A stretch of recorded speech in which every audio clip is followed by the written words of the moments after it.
Director Saim Sadiq की film Joyland को एक और आलमी फिल्म फेस्टिवल के लिए नामजद कर दिया गया। जॉयलैंड को पाकिस्तान भर में 18 नवंबर को जुज़वी तौर पर रिलीज किया गया था। इसकी नुमाइश पर पंजाब फिल्म सेंसर बोर्ड ने पाबंदी लगा रखी है। कहानी की वजह से तनाज़े का शिकार रहने वाली फिल्म को 18 नवंबर को रिलीज किया जाना था, मगर इस पर अचानक मरकजी फिल्म सेंसर बोर्ड ने 12 नवंबर को पाबंदी लगा दी थी। ताहम बाद अज़ां वज़ीर आज़म शहबाज शरीफ की जानिब से मामले का नोटिस लिए जाने के बाद फिल्म को नुमाइश के लिए क्लियर कर दिया गया था। मरकजी फिल्म सेंसर बोर्ड की जानिब से दोबारा क्लियर करार दिए जाने के बाद इस पर पंजाब फिल्म सेंसर बोर्ड ने पाबंदी आयद कर दी थी।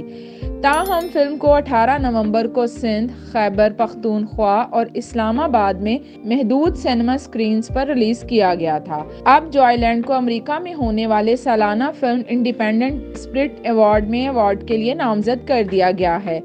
फिल्म को इंटरनेशनल फिल्म की कैटेगरी के लिए नामजद किया गया। जॉयलैंड का मुकाबला दीगर 5 ममालिक की फिल्मों से होगा और पाकिस्तानी फिल्म के मुकाबले में नामजद होने वाली एक फिल्म को मुतअद्दिद कैटेगरीज में भी नामजद किया गया है।